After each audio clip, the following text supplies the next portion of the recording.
Welcome to another episode of the S.E.M podcast. Jack and Zach are back, and Justin just said it's the Jay-Z podcast, which is that's cool. That's a new one to us. It works. Right? So we're joined by Justin Whitehead. How are you doing, Justin? I'm doing excellent. It's a great day. Yeah, things are going great. And where are you calling from tonight? I'm coming from in interior Alaska, a place called Delta Junction, about 100 miles away from Fairbanks. Um, so Very we just cool. got announced a new temple in Fairbanks this last conference, so we're excited about that. Yeah, I bet. Cool. You're one of the handful of, I guess it's not quite a handful, but of former missionaries we've had on from Alaska. That's really fun. Yeah. Yeah, we're building a handful from up there, so that's great. That's right. All right. Well, Justin, we start off with how you ended up in Scotland on mission, and if there's any story leading up to or getting your call, then we'll skip over. We want to know what you've been up to since you've been back home, and then we'll go back and reminisce. So, start us off with how you ended up in Scotland, getting your call.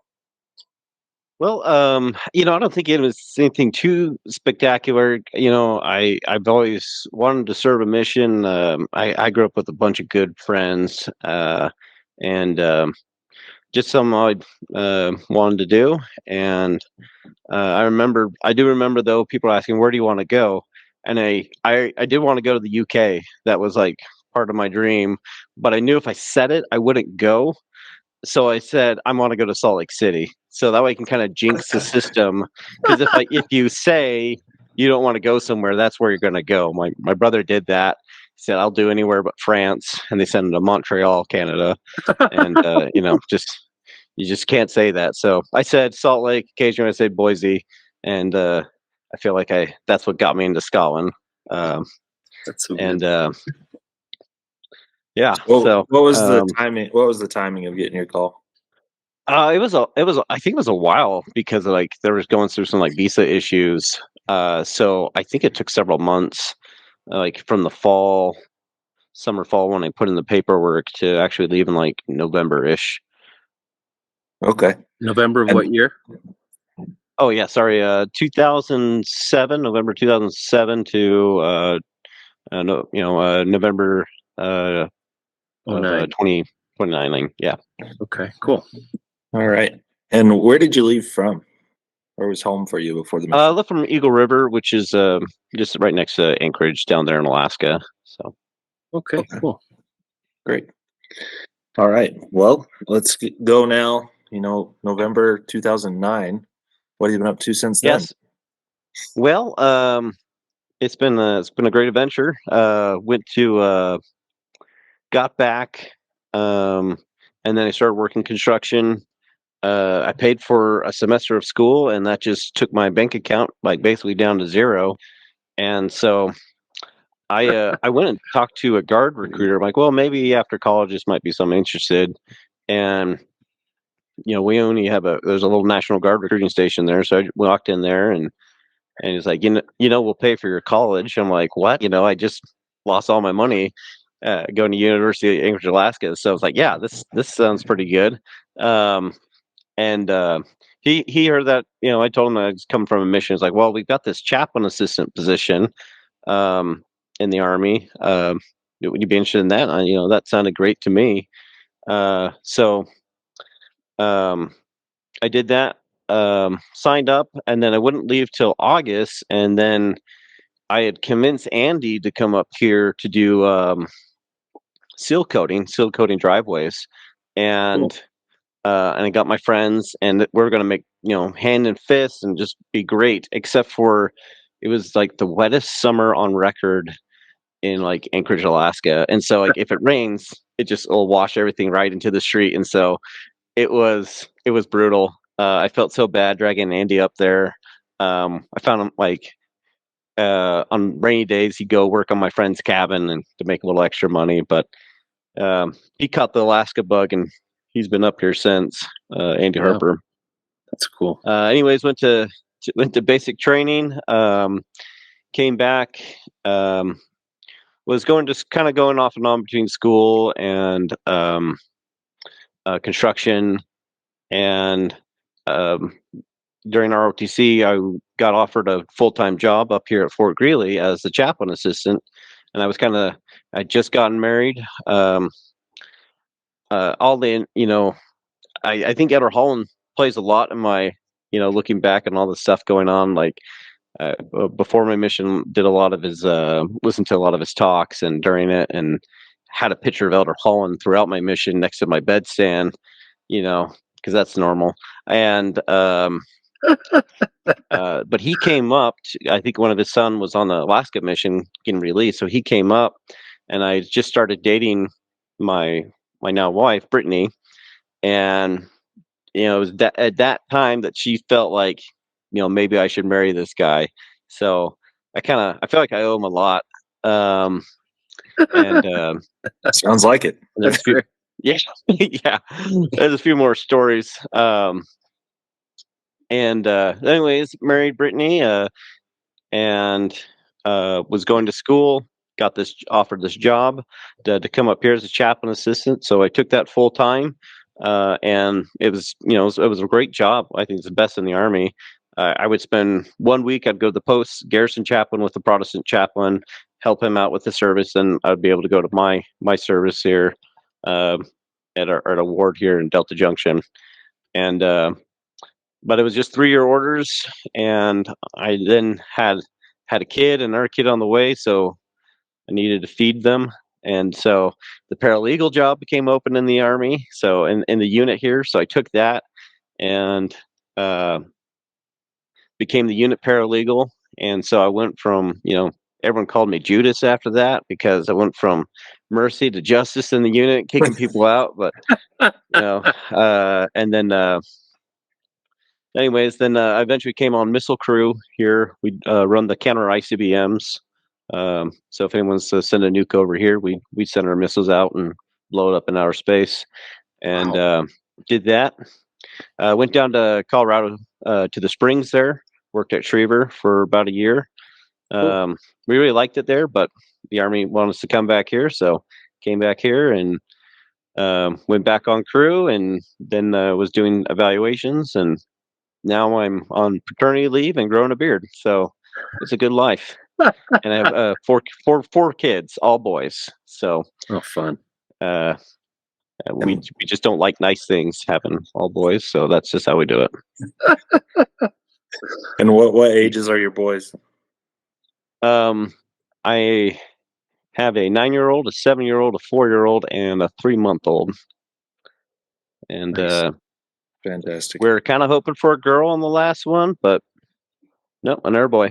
And we're good. We're good. So we hit our cap on kids. So we're pretty happy with that. I was going to say, if you're ever trying to get back down to Colorado Springs, you can always call me. I'd be happy to help you. But I'm sure the cost of living is a little bit easier up in where you're at. Yeah, it's give or take. There's some things in the wintertime. We probably beat you. In the summertime, it's a lot nicer down there. And yeah, I know a few people moving down, so I might send some business your way. Happy to do it. Are you guys in the Springs area or the Denver area? I live south of Denver, so I'm Highlands Ranch, which is like the midpoint between like Castle Rock and downtown. So I can get down to the Springs pretty easily too. All right, yeah, that's a nice area. Yeah, great. Well, that's wonderful to hear how things are going for you. It sounds like you got a busy household there, as well as professional things going on. So that's excellent, and that's an awesome challenge coin collection behind you too. Oh, it's pretty cool.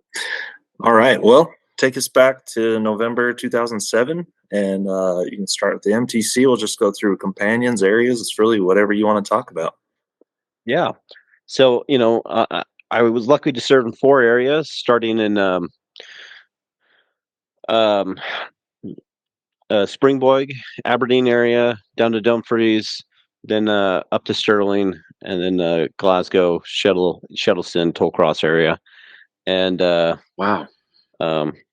and about 6 months in each. So that was really nice.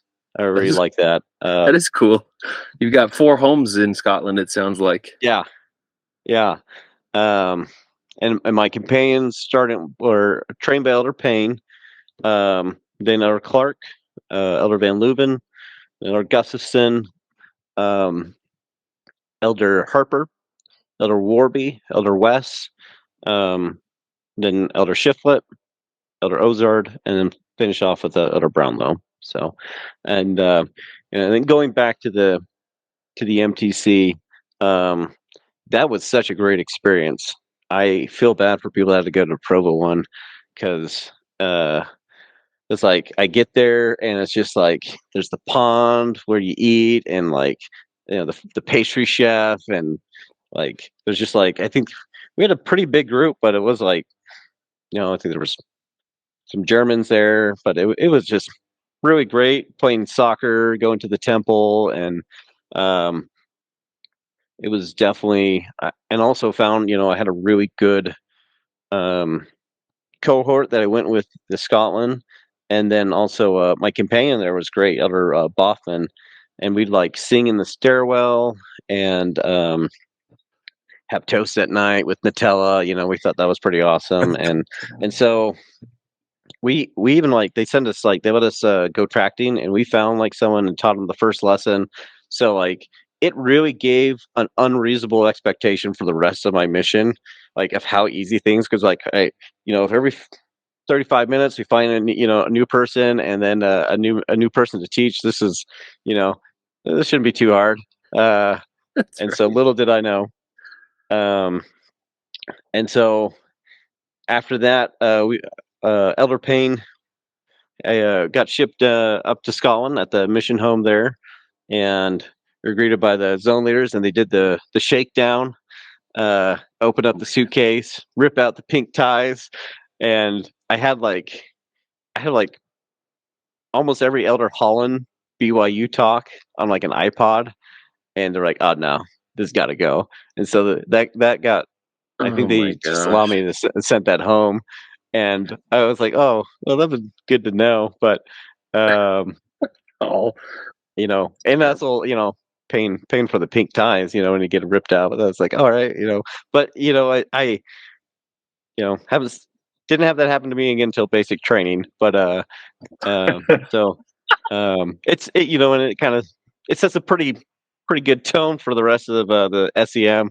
Like this was going to be a tough mission, and met President Frederick and Sister Frederick, and they were just what an awesome mission president.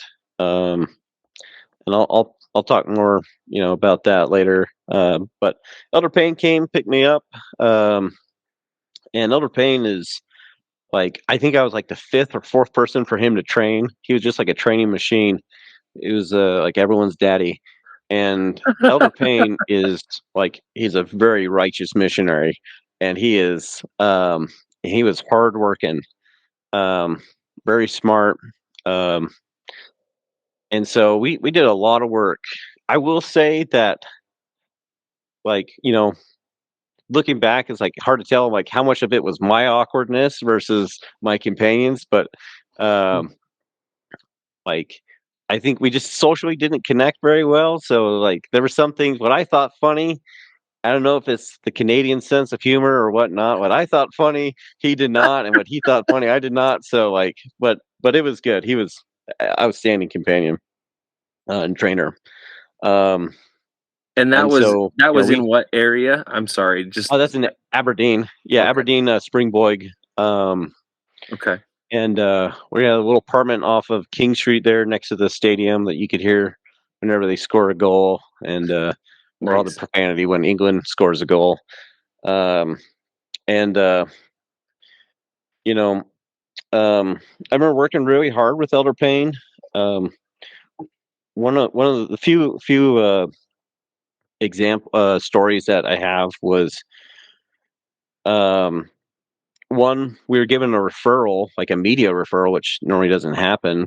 And we went to there and we taught this lesson to this old couple, and this guy had like cancer, but he was suing the NHS because he was saying that they refused to tell him, and the secretary sent him an email.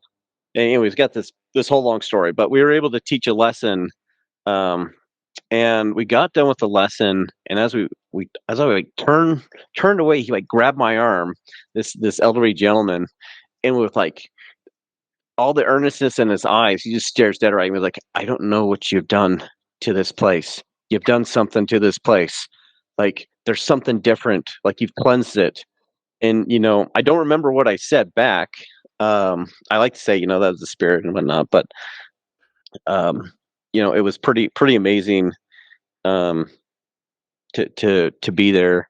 And that was a pretty great moment. We ran into Philip Tracting. He was Nigerian, and we started teaching him.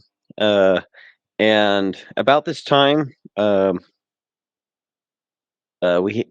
was Elder Payne had just baptized a guy named Kevin, and I remember we're driving over there. We had this like maroon Vauxhall that you probably would get more mileage, like probably get more power out of it if you like just cut the holes in the floor and like Fred Flintstone that thing. They're just and they had like wheels like this big. But anyways, I remember like it was just like December or January. It's just incredibly dark, rainy as it gets in the Scottish winter, and cold. And I remember like Elder Payne, like I don't think we should go to this guy's house. And he just like looks at me. He's like, Elder, why would God not want us to see someone? And I'm like, I don't know. Like I don't know. I don't know. It's like that doesn't make any sense, and I was new and still pretty timid and scared. So when Senior Companion said, "Shut up," all right, okay, I just don't feel good about this. And like he knocks on the door, and like Kevin opens this door and he chucks a Book of Mormon with in a plastic bag at Elder Payne, and like says he doesn't want to see us anymore, and slams the door on us. And that was a tough moment. That was like that was very hard. And Elder Payne, I don't think we said anything on the way home. Like we didn't say a word.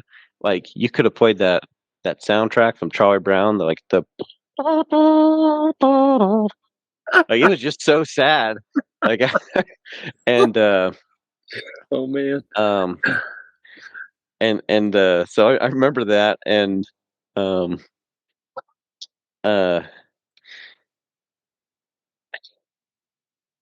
so when another kind of, I think about somewhere between every missionary's 1 to 3 mark, they have like a moment where they're like, they just hit the wall, like all of that like enthusiasm they had, just all of a sudden the reality hits them that this is where they're going to be for 2 years. And we were at the zone leader's flat. I think Elder Payne was getting a haircut by Elder Halford, and the APs were there, and we had scheduled Phillips for a baptism date. And and we prayed about it. We felt really good about it, and we felt, I felt like we had a spiritual, confirmation of that date. And so we're sitting there, and the AP looks at us and is like, "Can you move it up?" And I'm like, "Well, we don't need to. Like, it's, we've got all these lessons. We've got to like, it's still only like 3 or 4 weeks away. It's not like anything crazy." And he's like, "Elder, you need to move it up." And I'm like, "Oh, I don't think we do. Like, we feel pretty good about this date." And he's like, "Elder, you need to call him right now and ask him to move it up." And I'm like, what? Like this doesn't make sense to me. Like, and that was kind of like my first introduction to Hammer Time, because I got kind of rattled on that. And I'm like, well, I don't, just because like I don't think so. And so anyways, after getting, rebuked on that, I call up Philip, tentatively, and and ask him if he wants to move the day up. He's like, "What? No, what? What? I thought we just agreed on this day." I'm like, "I just if you want, throwing out the option." They're like, "No, no, no, no." I'm like, "Okay." Come back. They're like, he said no. He's like, "Okay, okay." But that was kind of the moment where I kind of just hit the wall, and I think, I just remember like, and we just had the other thing that happened about that time too is we just had a zone conference. And like, I'm not, trying to dog on Elder Payne because he, last 3 months of his mission, and he'd met a lot of people. And so at zone conference, after it's done, I was just like there alone in the pew, and none of my cohort was like, was there. They're all in other places. So I just really felt alone at that time. And so this kind of was just like the icing on the cake. And I remember just like going to a closet and crying, like, man, this is tough. This is really tough. And I do think every missionary has that. And or Elder Payne looking at was Elder Payne? I don't know, but someone made the joke like, how far is that plane away? And like 2 years. I And always hated that yeah, that joke. It was like, how many times did I have to restrain myself from punching the lights out of somebody because I kept saying that? It drove me crazy. yeah. And I think 22 months seems about the same time as 24 months. Like, and after like, so, but just just recommit yourself, and kind of wiped up. I was like, I was in a closet like with a bunch of pamphlets, and I kind of just like wiped up my eyes and like, don't let them see, and went to the bathroom, washed my face, and went back to work. It was just, um, I think the only thing tougher than the Scots are the people that are called to repent, call them to repentance. I think there's the S.E.M is tough, um, and I will say, like, I'm really glad to be part of an obedient mission. Um, and um, the pink ties tied to the belt length. Like, I, I think there's some good things about dropping a little bit of your personality off at the door at the MTC, and then finding it back later on. And I can't imagine going through a mission and not struggling enough where you miss out on some of the greatest spiritual blessings of your life, where you just don't get that, and that really comes through obedience and hard work. But that was a SEM is a tough bunch. Yep. So how long did you serve with Adam Payne? I can't remember if it was one transfer or two. Okay. I think it might have just been 6 weeks. And then I got Elder Clark.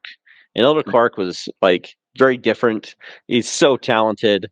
And I still have a signed copy of the New Era that I printed out and he autographed for me. Nice. And I remember like he first got to our flat, and we had our car, and he looks at me and he like, all right, Elder. He chucks the keys at me. I'm like, oh no, Elder Clark, I don't know how to drive stick, because I'd only driven twice with Elder Payne, and like on the last time, like some guy came to the parking lot, like, you gotta do this, you gotta get out, and we got yelled at us. So he comes up to me, he's like, Elder, I can't do this. I'm like, he chucks the keys. I'm like, well, I don't know how to drive. So he chucked the keys back at him. I was like, well, you're driving. And I'm like, oh no. And I'm just like, so after stalling it a few times in the parking lot, eventually we did make it out. And I'll credit that to the prayers of my mother, being able to drive that Vauxhall, because I'd hate to lose it. And yeah, Elder Clark was so talented. It was funny that like we listened to like the classical music station, and like, we'd listen to something like, Elder, that's That's Beethoven's Fifth and key of D minor. And then like it gets done with the song. It's like that was Beethoven's Fifth in the key of D minor, and it's like no, he just get it, and Oh my gosh. and he was really intense though, because like I remember one time like he came up and he started like rubbing my shoulder, and he's like you can just see like all these gears are turning in his mind about like this lesson we got to do, like we got to teach them this, and he's like as he's like talking to me, he gets closer and closer. He's only like a few inches from my face, like and then after this we'll teach them this, and like I'm starting to back up, or like he followed me all across the room, and he's like, elder, and then you can come in at this time, and then you'll say this, and then he's like, meanwhile he's rubbing my like shoulder, and it's like it's starting to hurt. I'm like, Elder Clark, you're hurting me. But no, he was great. Like, and some of the we taught Aria Jacqueline Morrison Blythe, um, and we found Donnie, and we baptized Donnie, and he was uh, um, uh, struggling with heroin. And I feel pretty confident to say that we helped get him off heroin and live the word of wisdom. And that took some effort. And um, and at this time, this is the time that Elder Holland came, and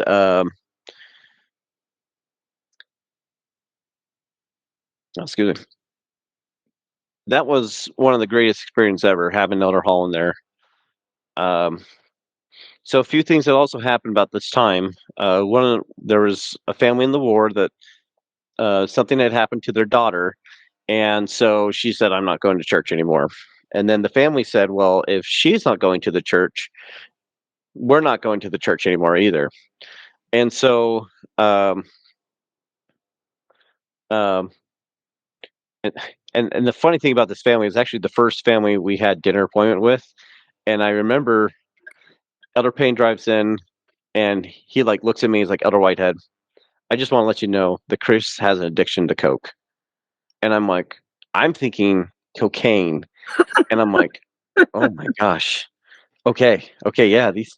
And then we walk in, and the house is just in a mess. Like everything's torn up. They were remodeling, and that's why everything was torn up. But I'm like, yeah, these people need, yeah.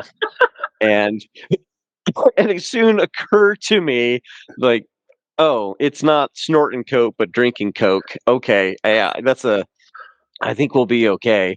And they were a great family. And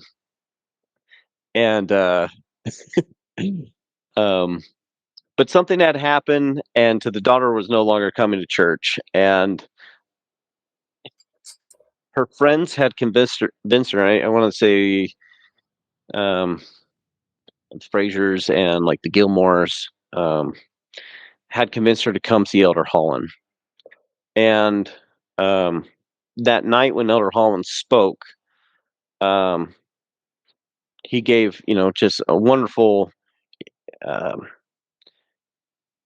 wonderful sermon. And as always, Elder Holland he kind of has like, he starts off funny and very personable, and then he kind of gets to the meat of his talk, and really it's the big crescendo, and then he ends in a pin drop. And after he got done, and he was talking about I think it kind of similar to the God loves broken things talk, and to come back and to get back in the ship. He just beeline for the door, and at the same time, this girl was so afraid to meet Elder Holland because she was afraid that he was going to find her, stare in her soul, and that's why she stopped going to church, kind of thing. So she went and she ran into the coat closet at the stake center there, and Elder Holland just went right for the door, and like he'd only shake a hand if it was like basically like stopping him from going forward. And he went right for the door, went down the hallway, walked past the coat closet, then he walked back, turned and saw her, just came up to her and gave her a big hug and said, "I love you." And she just broke down and cried. Um, and that was pretty awesome. And she came back to church, and the rest of the family came back to church. She eventually served a mission and got married in the temple. Wow, that's pretty cool. It's a great story. And yeah, it's probably one of my favorite. Now a few other things with Elder Holland. So he spoke like priesthood before. Well, he spoke to the missionaries first, and quite a few people were in the splash zone. Right. I'm trying to get a pic like Elder Kuhn, Elder Lubeck. There's quite a few guys that I know. I think it's Elder Lubeck like circled like on his binder like apostolic spittle on it. Where when he got going. And that was a great message that he shared. But we were all really nervous about it because of the Bristol mission. And I don't know if you guys are familiar with the legend of the Bristol mission. So, yep. For anyone that's not, this is legend, hearsay. So take it as you will. Elder Holland, was he just Area 70 at this time? I think it was just Area 70. No, probably general authority. But anyways, he came to the Bristol mission. The Bristol mission apparently had been quite wild. And elders, going on dates and dumb stuff like that. And so he came in there and he shook everyone's hand. And the legend is that he divided people into 3 groups, being the first group, he said, "You guys are doing a great job."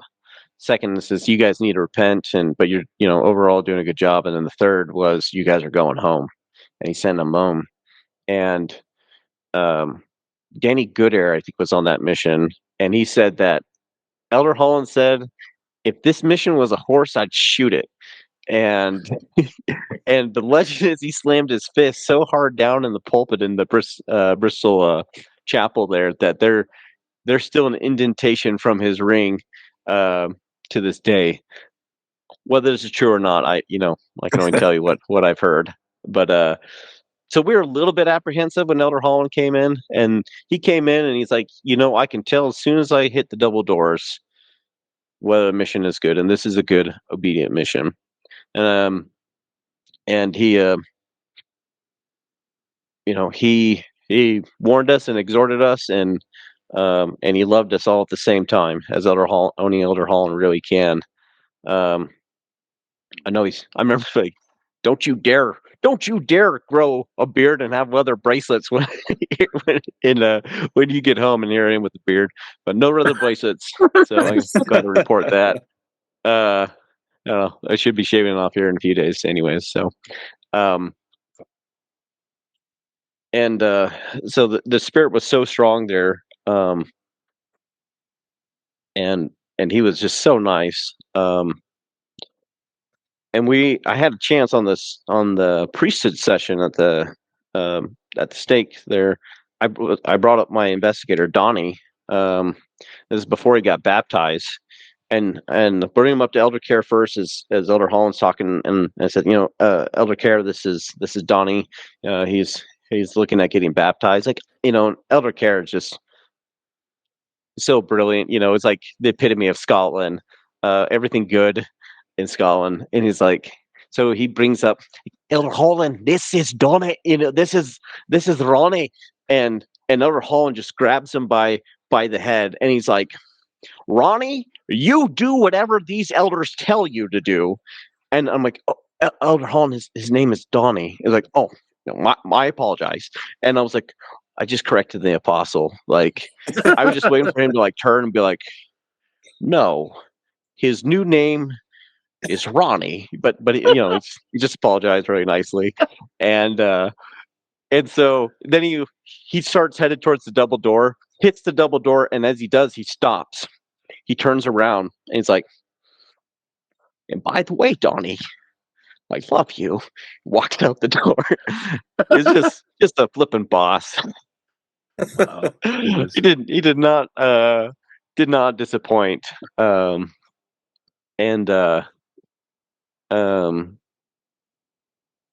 then when we had the missionary, I think it was the night conference, Elder Clark was in charge of the music, and he's like, Elder, what should I do for the closing hymn? I'm like, I don't know, like, let's all press on, something with a little more oomph.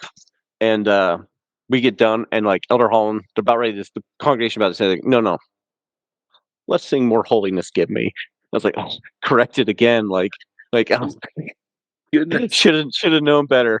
But that was a great moment. And like, he did say to the missionaries that if you ever go less active, you will look me in the eyes and account to me. And I feel pretty strongly the Spirit bore witness that that's true, that one day I will have to look Elder Holland in the eyes as his judge. And so I worry a little bit about that every now and then. But no, he was great. So after Elder Holland and Elder Clark, we were teaching Aria, and we'd been teaching her for a while, I think, with Elder Payne, and she had a date set, and she was 10 years old, and it was time to find for the interview, and I think the APs or the zoners, I can't remember which one, set her down for the interview, and they asked her. They went through the baptismal questions. Well, one thing we didn't teach her was about the law of chastity, because she's 10 years old, and that's a little weird for two dudes. That's weird. And so, anyways, the APs ask her if she's a lesbian, and she's like, "What is that?" And so they explain it, and then she had an aunt that is in a same-sex relation, and so she's like, and we never. She's like, well, if she's not going to go to heaven, then neither am I. And it's like, so like we had this in the this was like a golden baptism just in the bag, and then all of a sudden it's like it just spiraled out of control. Like, you asked her if she was a lesbian or had lesbian relationships in the past to a 10-year-old. Like, you kidding me? Like, and wow. So that hurt, because it's, and we never got a chance to explain the church's stance and how, yeah, and so that was very sad. And about let's see, and then I got Elder Van Leuven after Elder Clark, and he's from California, and he needs to be on this podcast because he's a really good storyteller, and he's got such energy. He's only got such great energy, but it really needed to be controlled, because he was just really wild a little bit, in the sense that his driving was like, we got several tickets, and oh my gosh, like, I remember one time I think we had Benton Stamp with us as a on splits, and like he was going down the country, and it's just, and like we stopped, like, Elder, you need to give me the keys, like, as if he's like a drunk driver, because I'm like, Elder, you need to give me the keys. And he's like, I'm not giving you the keys. And he's like, no, you need to get, like, I'm like, Elder, you really, like, you're driving crazy. He's like, I'm not giving you the keys, I'm seeing your companion. And then like Benton's like, whoa, he just called rank on you. I'm like, I'm not sure if that's the thing, but I'm like, Elder, you just drive safer, okay? And like, but yeah, so he was, but he was so much fun. Like, we had a lot of fun.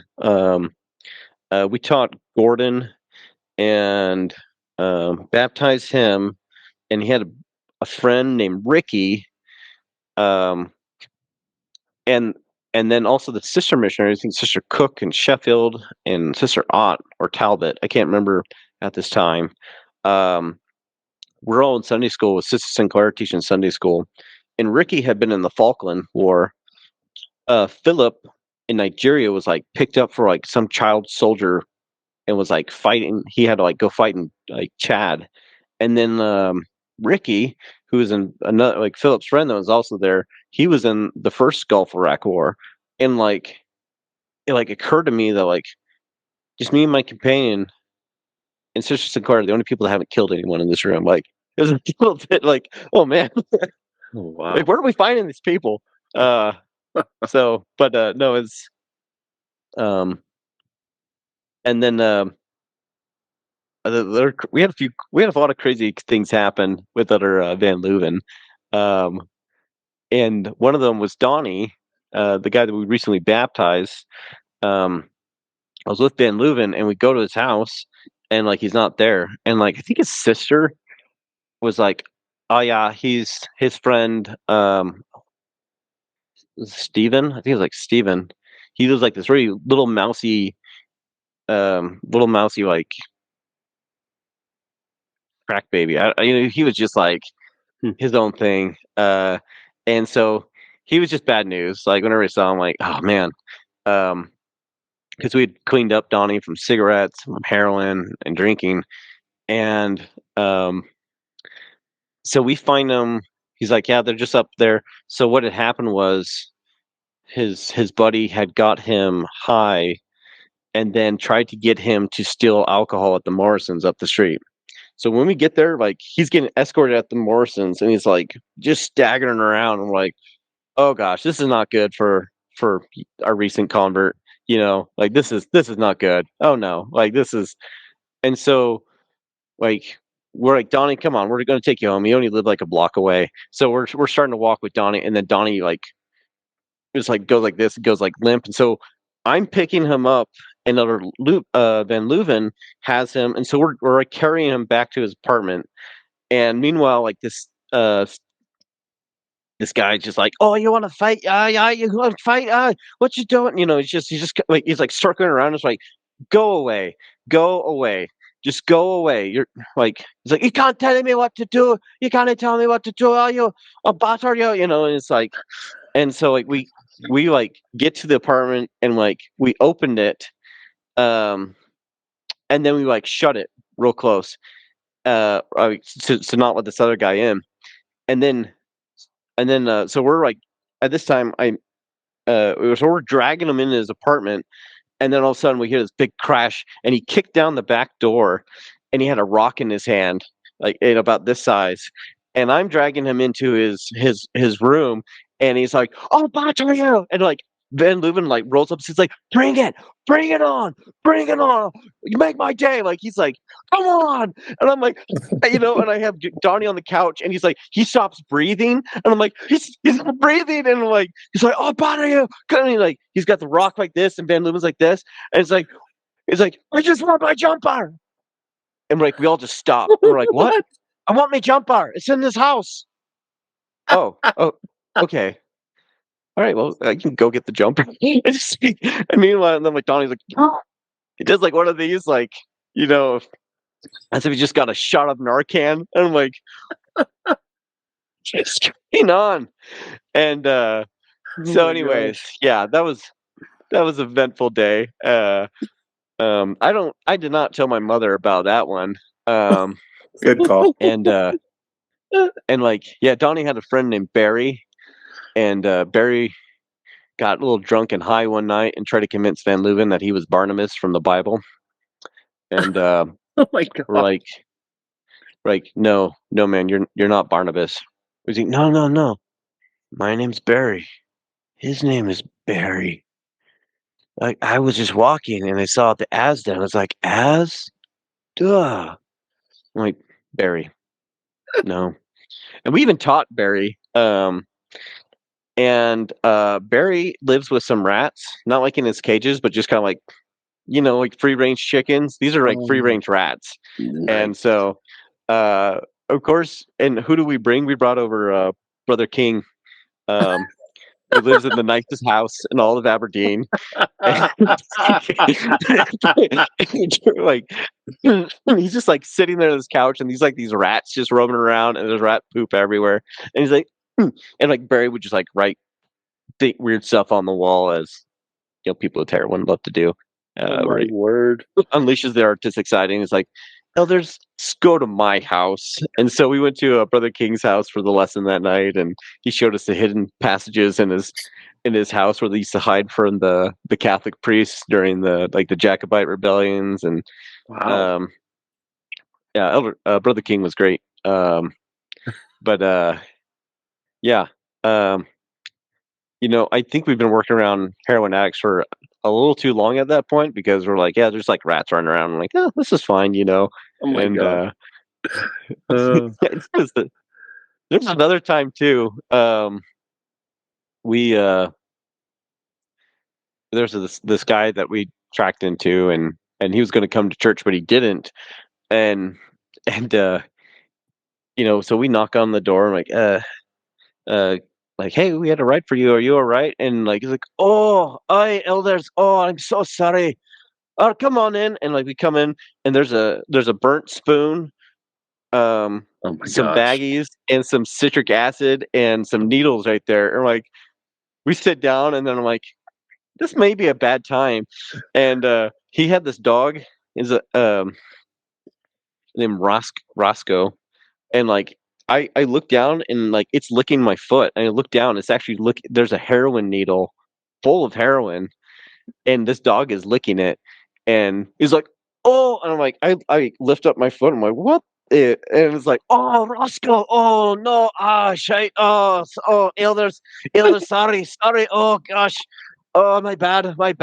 Another Van Leuven's like, so what's citric acid? And I'm like, what, Elder? This is probably not. It's like, oh well, you get the spoon, right, and Oh my it has this. I'm like, Elder Van Leeuwen, this is probably like, let's give this guy this day. This is probably not the best teaching opportunity, But I did learn what that you add it to your heroin, Oh my to goodness. make it go down smooth, kind of deal. So it was. Oh wow! I could tell you right now, Justin, that we have invited Elder Van Leuven many times, and he keeps kicking the can. He keeps kicking the can down the road. So, Justin Van Leuven, come on the podcast, please. Yeah, I know he's listening. I know he is. Two more experiences in Aberdeen.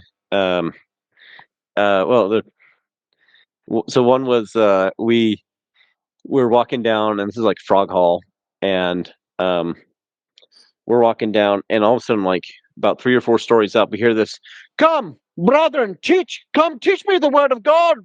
And we're looking at this guy, and he's like talking to us in Old English, and we're like, and Van Leu was just like, and we're like, sure, but how about tomorrow? Because we're like, this guy's coming from the loony bin. And so he agrees. We come up the next day, and it turns out his name is Rob. He's an ex-Polish monk. He's got like this death metal shirt on, and this guy only speaks Old English. I don't know where he learned English, but he only speaks Old English. And it's so like, he's like, I was part of a monastery in Poland, but me and some of the other brethren did not see eye to eye. I'm like, oh, okay, well, hey, and now he's driving buses in Scotland, so all right, hey, life, that's life. And so anyways, Rob was just like, I don't know where you learn English, because it's just old. He just speaks in this old way. But we get a text from him because we're about to have another lesson. And he's like, I remember this text, like, alas, brethren, weighty matters have arisen. Last night, me and my Magi friend were on the rooftop. A chimney was destroyed. We encountered some dark elements. I fear I cannot make tonight's appointment. And I'm like, that's fair. Like, oh my gosh. Okay. I'm like, what, I'm like, what is he chasing up on these rooftops? Like, so we just call him Rob the Vampire Slayer. Sounds like you learned English from watching Monty Python or something. Yeah. Oh gosh, he came to, we got him to come to church, but one of the sisters like spoke in church. She's like, I do not like women speaking in church. And like, it's like, well, Rob, like, I was like, only men can have the priesthood in our church. Like that's pretty clear. But she gave a talk, like I don't think, like, it's like that was like that broke him. He was like, and so we didn't hear much from Rob, the Vampire Slayer, after that. That's a pretty unique objection right there. It is, and never seen that. I brought like this little book called like the Missionary Pal, and it had like all these like scriptural arguments to Bible bash with, and like obviously I know it's not good to Bible bash. You don't want to. That's the spirit of contention. Is not going to do you any good. But I think it's good to know to know what's being said and to find the scriptures for it. But it was about this time I realized no one was reading the scriptures except for Rob, the Vampire Slayer, in all of Scotland, because it was like very few people had.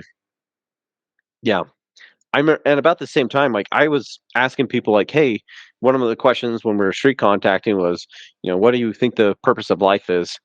And after 6 months, no one had answered the question. And I'll give it to him. Maybe sometimes you don't want to get into a theological discussion with some 19-year-old American, but you look in people's eyes and they really just don't know what their purpose is. I had one person said, "Well, I just think you live day to day." I'm like, "All right, well, what are you living for today?"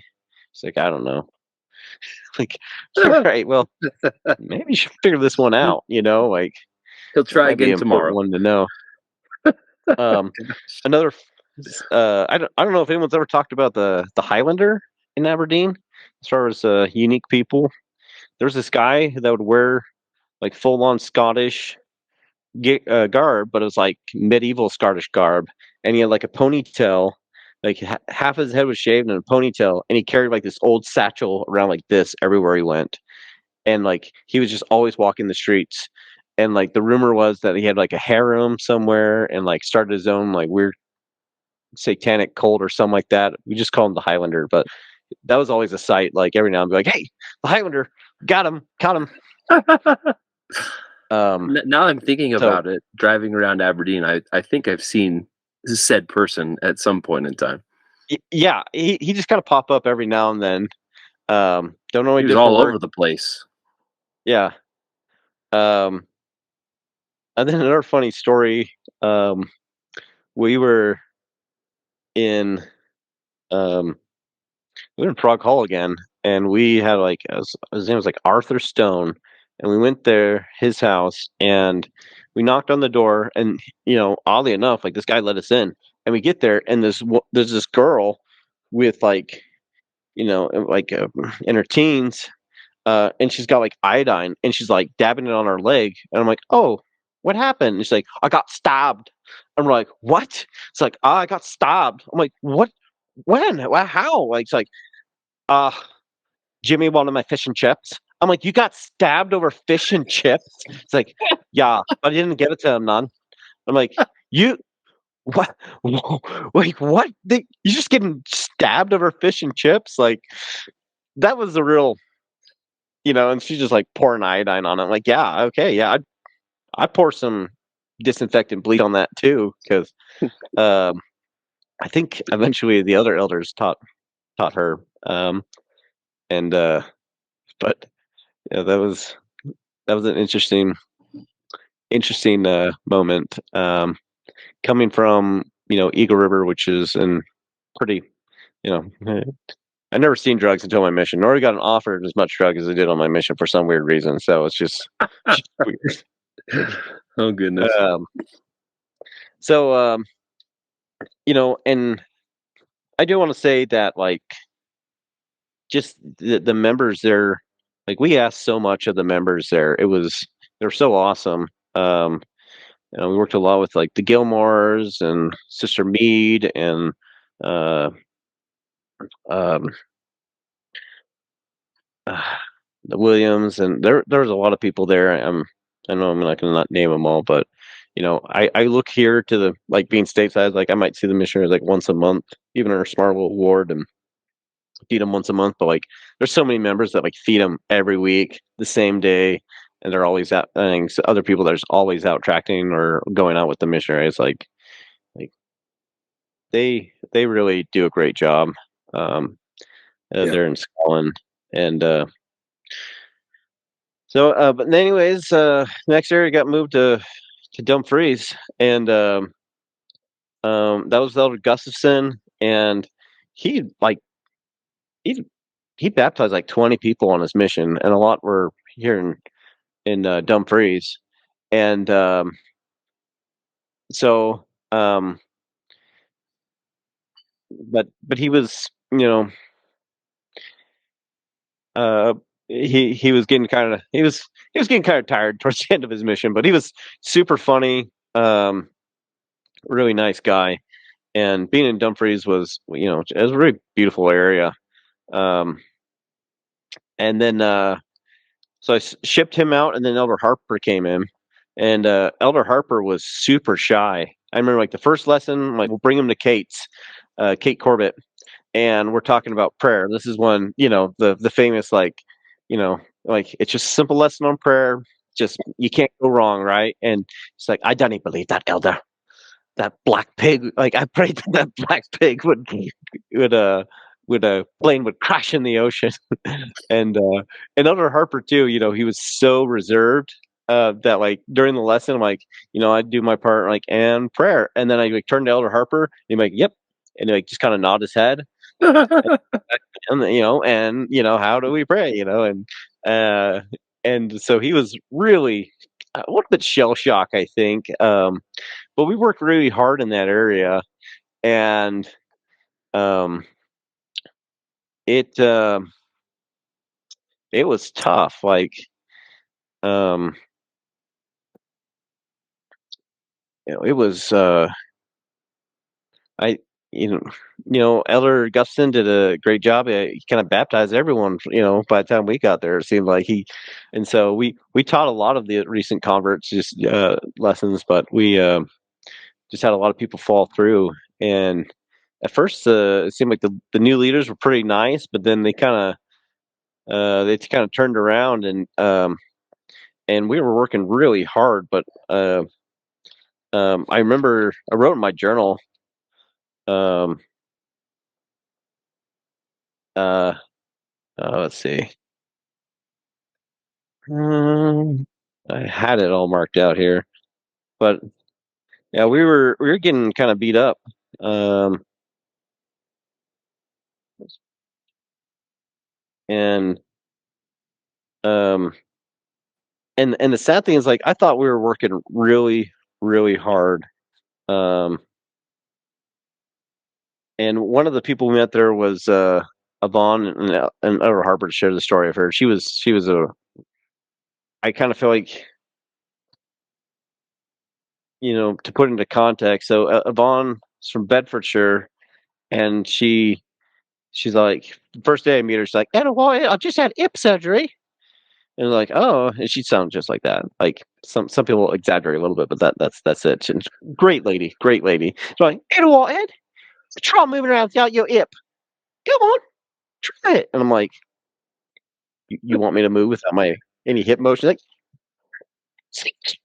I'm like, I can't do it, Yvonne. Like, Yvonne's like, "That's right. You can't do it without your hip." But besides the haunted house and stuff like that, she's pretty great. But this I feel like kind of got to correct this story about the dinner appointments, because I want to say Sister Duff, like every Wednesday, would feed us a massive meal of like our own pizza, our own bowl of chips, and then we'd split a trifle, like a full thing of trifle. Well, we had the Smiths that night for dinner, and we had so we had originally had Yvonne for dinner. Then Yvonne said she couldn't do it, and then the Smith said, "We'll do dinner." And, oh, that's great. And then Yvonne called us back like a day before, like, "Ed," she's like, "Oh, let's do dinner." And I'm like, "Oh man, like, well, I don't want to lose this lesson, because we're like really hurting on lessons and trying to get investigator lessons. Like, yeah, let's go." So like, Elder Harper was a pretty big eater. So anyways, we get this massive lunch. Then we go to the Smiths, and they do a full Sunday roast dinner, like all the trimmings, the roast beef, Yorkshire puddings, and like dessert. And we're like, that was a great meal, but we're full. And then we get to Yvonne's house, and she's like, Ed, what, Ed? I love mixed noodles. And she just dumps in pots, like different bags of noodle into this giant pot. Like it could feed my family and several other people. Like it was huge. And so we start eating, and I'm like, I don't know if we're gonna do it. Like, and I started like, and then she comes out with a baguette each for each of us for the spaghetti noodle dinner. And I'm like, I start sweating. I start like sweating. Like I'm just like I'm breathing heavy. I'm like, must finish. And like, so finally I finished my plate, and I'm like, I did it. I did it. Like I'm like, I can't eat a single more bite. And then she comes out with, and we're like, I'm sweating. I'm sweating from all this food. And she's all like, and guess what? Got bear claws. And she brings out these massive like Danish bear claw pastries. I was like, oh no, no. And so we're driving back, and I'm just like turning green, and like Elder Harper, like and like the back of our flat had like this little hobbit hole half door, and there's like all the our rubbish bins. I'm like, Andy, Elder Harper, you gotta pull over. I can't. And we get there to pull over, and I just let it all out by the end. You learn to be more honest, like just say no, you're right.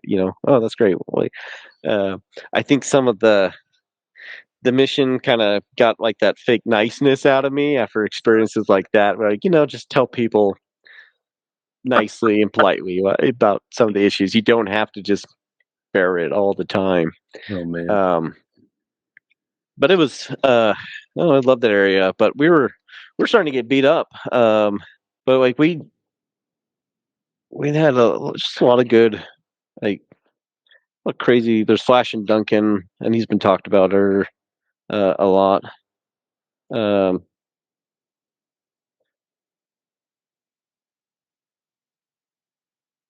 Okay. We'd eat with Sister Ross. Now, I gotta say one thing about Elder Black, because he was in the area before we were, and he had one of the coolest recent converts at that. And she was she suffered from chronic back pain due to like a nerve stuck in her, like after childbirth, got like wedged between two bones that would just so. And I don't know, do you guys ever hear this story about Yvette? I think so. So Elder Black and Elder Merrick, they gave her a blessing, and blessing of healing, and she says that as they're given the blessing, that she just felt this warmth pour through her, and her pain went away. And she was on benefits, and she said it, like, she even tried to get off benefits, and like they just wouldn't, like, for because she'd been on this pain, and she got hooked. I think she struggled with some of the prescription drugs that they were giving her, and she and so but she got this blessing, and that during the blessing, that pain went away, that chronic pain. And so she really had just a real testimony, a real fire. And probably why Elder Black was sent to that area, that and to torture Kate. And which we love Kate, but so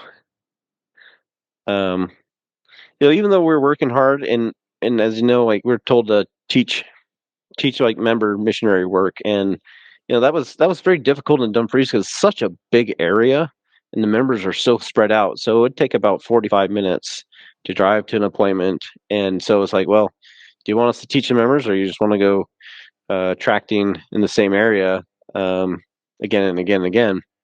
And so we're getting kind of beat up, and I remember I wrote down here.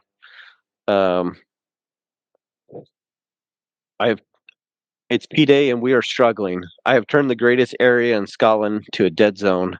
I hope I will be forgiven. I don't know what to do. Elder the elder grilled me, and then ultimately told me I don't have much of a desire. I waste time. I'm not bold, um, and I don't have a good understanding of the atonement. And that was like really like, Oh, you know, like kick you in the teeth. yeah. Um, and so like we later went up, and I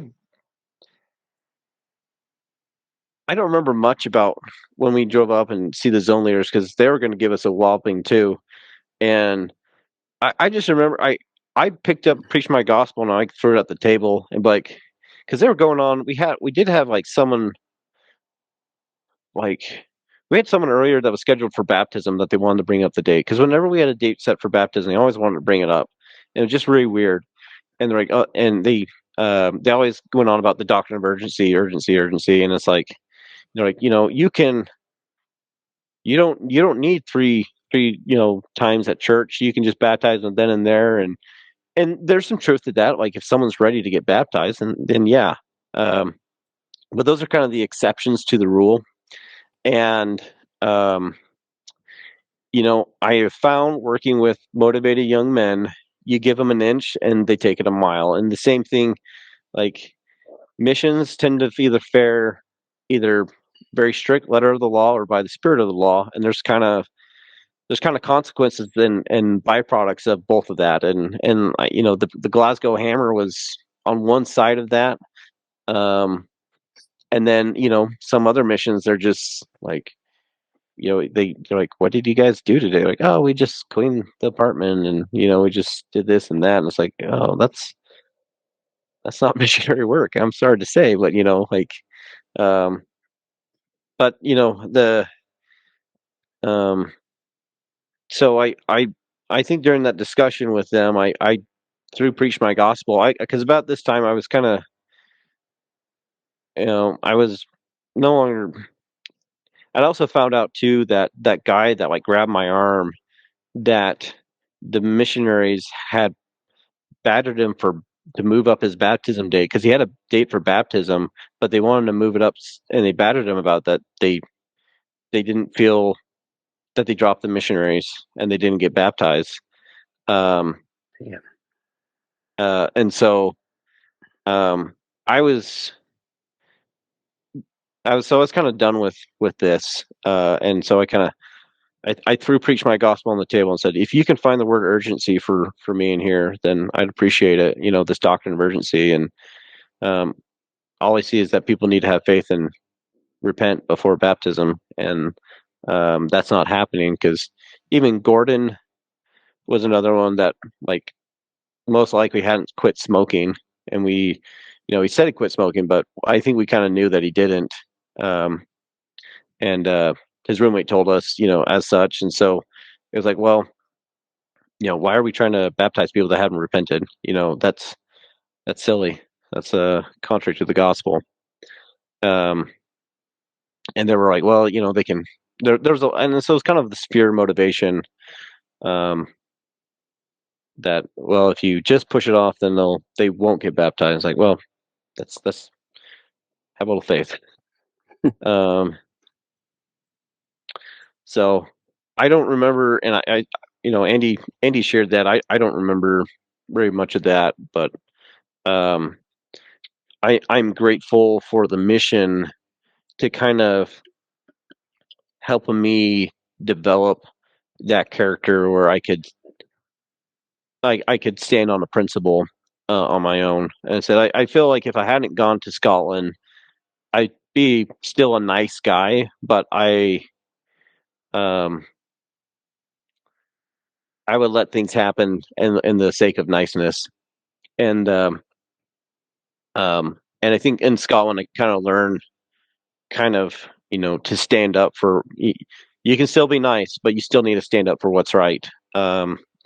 And um so uh so then after Dumfries, we went to I went to Stirling, and that was with Elder Warby.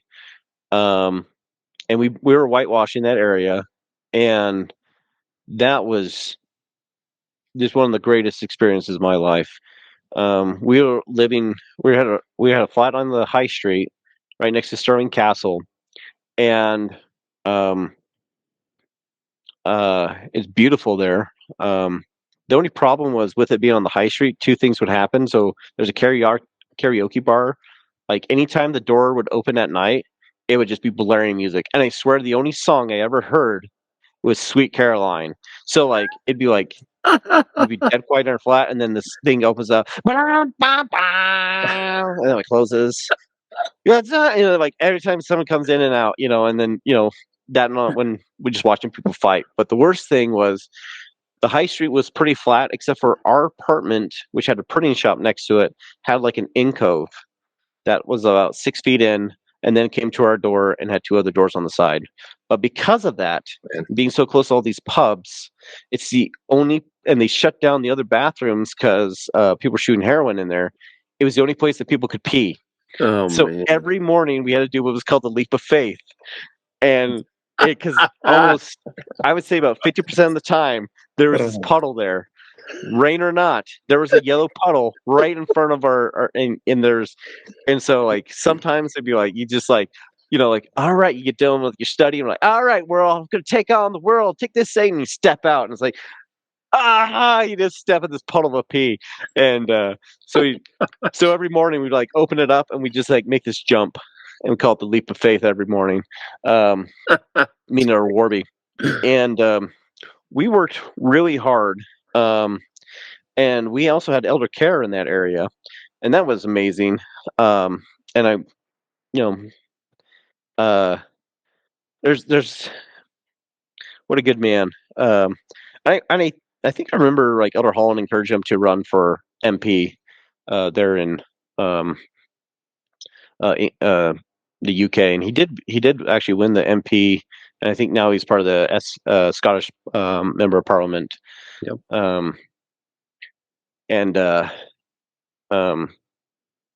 But yeah, he was just so fun. He had a meeting with like Elder Packer at one point, and this was a cool story that a few things stand out. One was he said that Elder Packer was worried that the members are becoming too mechanical and not spiritual enough, and that always stands out to me because sometimes I go through the motions at church, but am I really trying to get the Spirit? The other one was he was sitting in the stake conference, and he leans over to the stake president and he asks, "Oh, who is that gentleman right there?" And the stake president's like, "Oh, no, that's brother so and so." And he's like, turns to him and like, "That man is a sexual predator. You need to get rid of him." And that was pretty cool. Obviously, I think there's a reason why some of these great stories are not there, because not every sexual predator gets pointed out and is noticed and caught, unfortunately. But Elder Packer certainly was a seer. And we taught a lot of Chinese people. And one of the people we're teaching, and Elder Warby. So Elder Warby is he's a pretty tall guy. He played some basketball in college. I think redshirted, and he was we got along great. Very smart, really good at memorizing scriptures, and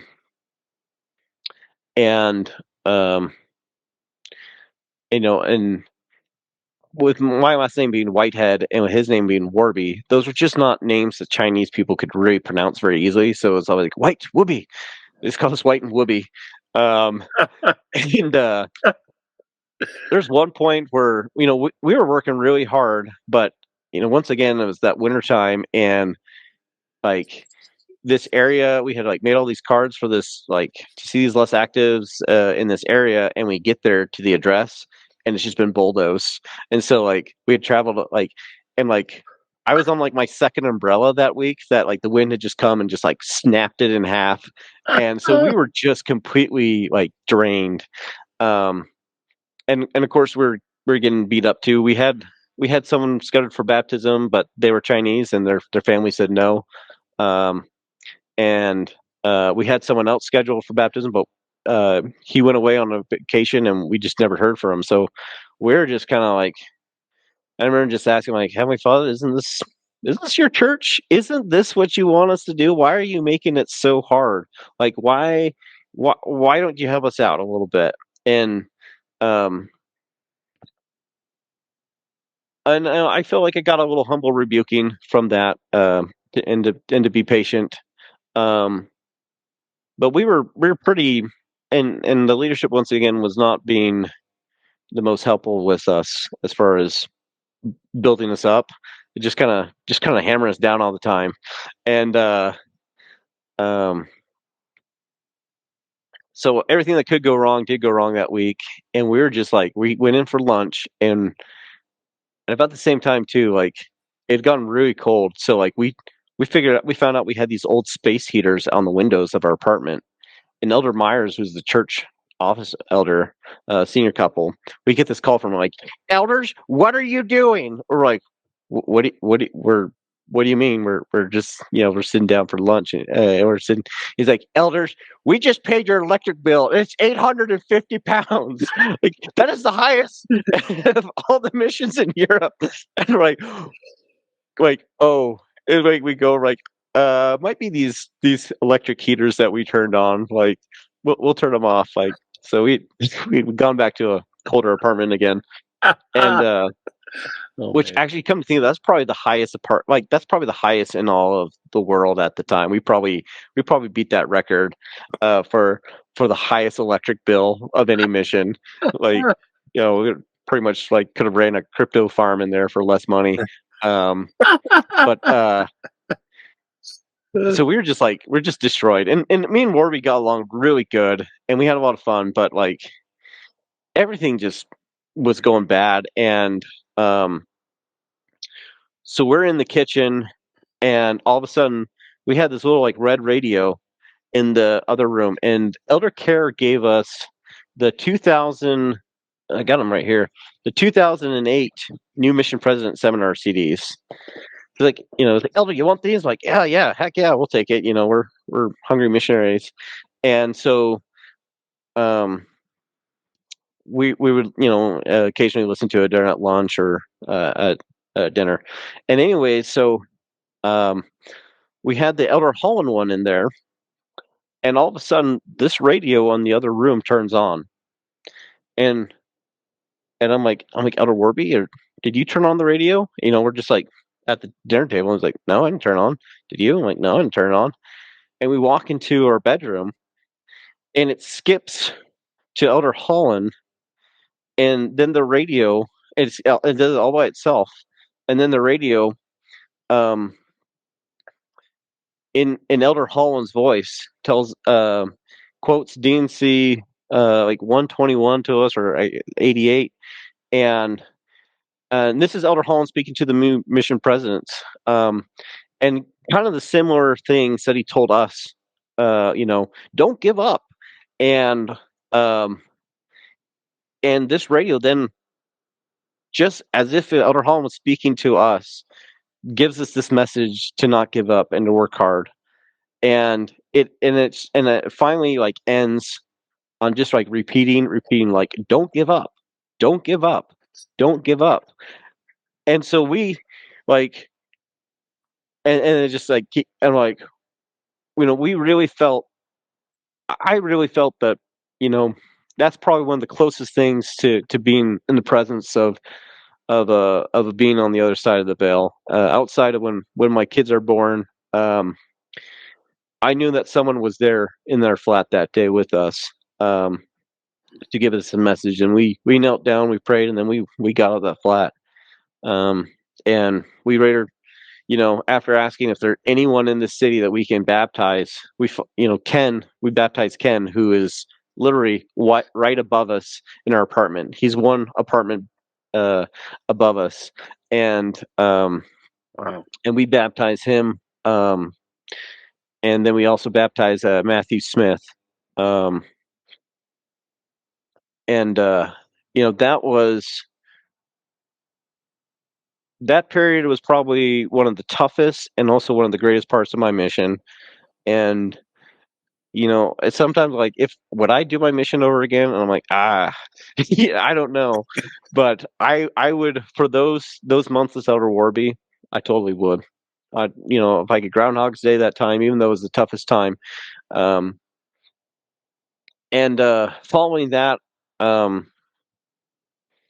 um, I got a new companion, and so like I love all my companions. They were great, but no one had ever connected with quite like Elder Warby. Like, we had fun, worked hard, and it's just awesome when you get those connections. And then I get a new companion, and he was really struggling, um, to the point where he didn't want to pray anymore. And at the same time, like, I'm getting beaten up, and so I got emergency transfer this new companion. Um, he's I find some things in his I find some things that probably shouldn't be there for a missionary, and I call mission president. President Frederick comes over, has a good sit down with them, and basically just tells me to keep loving them and work hard the best we can. Um, I don't know. The district leaders didn't get that message though, and so we're still getting beat up, and like, um, I I can't remember. I think this is before he came, but is it all right if I read you this letter I sent to President? Yeah, sure. Because like most of the time with President, like my mission interviews were like, I had like my rule was like every other week, every other interview, like one would be like, what the heck is going on? I'm very concerned about this and this, and like this is hard for me. And then next one was like, he's like, Elder, how's everything going? I'm like, it's great, President. Everything's good. I'm happy. He's like, all right, good. All right, let's go on the back and say a prayer and move on. You know. But like this one, I think it captures a lot of my mission. Like, dear President, it's been a tough week. I feel that this moves will determine who I really am. I sense Elder so and so is struggling, and if he continues his course, will go home. He has potential to help many and will be a force for great good, but not unless he changes. I was very depressed at first at losing Elder Warby, but forgive me, I will do better, and I recommit myself to the work. I want to help Elder so and so. As a companion, his happiness is interwoven with mine. I have learned how important companionship is while on a mission. I discovered that uh, he w- he also had such and such. I don't know the contents of it, but I have felt the blessings of the Lord draw, as it is hard to find investigators. Um, Withdrawn, as it's hard to find investigators. Elder so and so has also come. Has only stopped 3 people since he's been here. But as senior companion, these problems are only my fault. I wish to know how to motivate him. I see a lot from leaders' rebuke sessions. I've never heard the word rebuke so much as when it came um, here. Is this the way? Is this a system and manner of teaching? Do you teach leaders like this? I have seen many district leaders destroyed by such methodology. I have Elder Stuckey on the verge of misery. He looks at least. Elder Lubeck tells me he gets yelled at on the phone every night by Elder so and so. I believe that these combined with our amounts are destroying Elder Stuckey. I could be wrong, but there is. Well, this is what I see in here. I believe there's a time for bold correction, but instead I see constant condescending. Please tell me at interviews if you feel this way towards it. We have a great um, man leader, Elder so and Elder so and so are great elders who have forever finding theater and hard working elders. But I think it's too easy to tell someone that their faults and not give solution. President, I hate to see problems and feel helpless to fix them. I would try my best to be supportive to the missionaries community and the Lord. And the Lord, I don't like to write these things, but I feel I must express my feelings to you. The fault probably lies with me. Please tell me if so. Thank you for lunch and taking time to read this letter. I love Zone Conference and how you deal with these issues in my mission.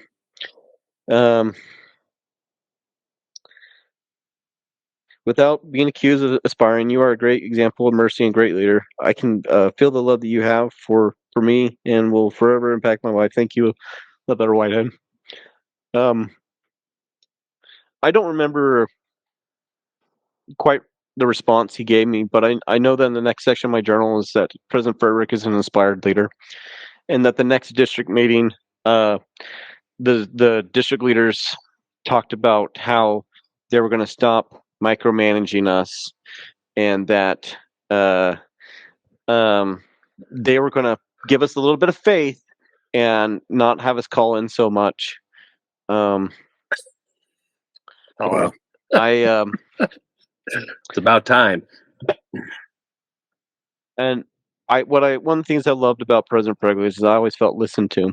I never felt like any of the things that went on in the mission were his out of his result, and said like having worked with a lot of young men and motivated people. Young men are great at doing things, but they're really really hard at finding discernment to know that it's okay this time, but not okay this time, or this is when you use them, this is when you don't. They're like on a boat and like they go all one way and the boat starts to list this way, and then they're like, you gotta get to the other side, and then they all rush to the other side and starts to list the other way. And and we're 19-year-old, 21-year-old guys. Like the mission is a process, and some of those lessons really have stuck with me for the rest of my life. I didn't think I'd struggle with my faith on a mission, in the sense that it was just tough. It's tough to to know on the doors you knock is a baptism in Mexico is great, but um, as Elder Care said, not a lot of people want to, like, it's hard to be like Jesus, and that's why not a lot of people want to do it. And I realized that faith has to come down to a choice. That in order to get real faith, you have to be brought down to that choice where either you go on or you give up. And I found that every time I chose to go on, there was a miracle that always happened in my life. And that couldn't have happened if I didn't go on a mission. I know time's getting ahead of us. You're good. Carry on. But I appreciate what President Farrack did, the love that he showed to that missionary, and there was, yeah. And so that my next area, I got sent to Glasgow, which is like the place I didn't want to go. I think it probably said that, and that's probably why it happened. I got sent to Glasgow, and I heard Glasgow was rough, and it did not disappoint. Was in the Spring Boy, Tollcross area, and I remember like looking at Easter House, like one of the bus stop like faces Easter House, but there was not even like less actors in Easter House for us to go to. Like there was just like it was like that scene in Lion King where there's just like that dark shadowy place, and it's like this feels like devoid of the spirit. This area here, like how can a place that's called Easter House be so bad? But and then Tollcross was not necessarily it was a ministry-rich environment, as one of my chaplains would say. Like like at 9 o'clock, there's like a line outside the pubs. Like the street is like bookie, pub, chip shop, betting place, and then repeat bookie, pub. Like it just like goes on and on like that. So I had Elder Shiflett, and it was great to hear. And we once again we had a lot of fun, but it was a pretty rough slog going through it. It's 3 sets of missionaries for a ward of like 25 to 30 that would come on a Sunday. So I credit with 2 things: one, teaching me how to sing loudly, and 2, learning to be good at giving talks, or better at giving talks, because like every other week we were giving talks, because Bishop Pataranga, who's just so awesome, would call me, elders, sister so and so can't make it, and so and I learned to sing loudly because very few people in that ward could sing. So like I had to like sit our investigators like really close to me, because if they would hear the sisters singing, it would probably chase the spirit away out of that. It was pretty rough. It was not on key at all. But we had a good time with Shiflet.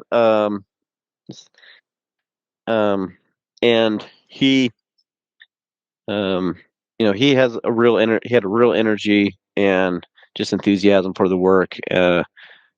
And then he switched over to Harper, and I got Elder Ozar, and Elder Ozar was just so cool because not just because he could do magic, but he was just like, he was a very brilliant guy. Like, and he not just the fact that he could like levitate coins. He might be a skosh on the spectrum. Because like every night he'd like, if he got any new like bills, he'd like ire them every night, put them in his wallet. But he was just so very logical. I learned a lot from him because he'd be like, oh man, next P-Day we really need to clean up this place. And he like looks at me, he's like, Elder Whitehead, cleanliness is not an event, it is a thought process. I'm like, dang, Elder Ozar, that's true. That's so true. Like, well, I'm just like he just like just dropped his insights on me. And great guy. He's one that I don't think he's ever been on social media since coming home, so he's been kind of a ghost to find. About that time, we had President Kerr and Elder Bednar came to the mission. So we just got Elder President Griffiths and came, and then we about my last 4 months, and then Elder Bednar came, and I could feel that the mission was kind of the end of Frederick. It was kind of changing to less of the micromanaging, and then President Griffiths obviously, definitely more teach by the Spirit kind of deal. And when Elder Bednar came, and Elder Bednar does like a lot of like, I almost want to say like open mic night, like where he just like lets people ask questions. So he gave a pretty good talk, but then he like just hand the mic to the missionaries, like, what are your questions? And we had, I'm trying to remember, it was one of the Chinese area missionaries.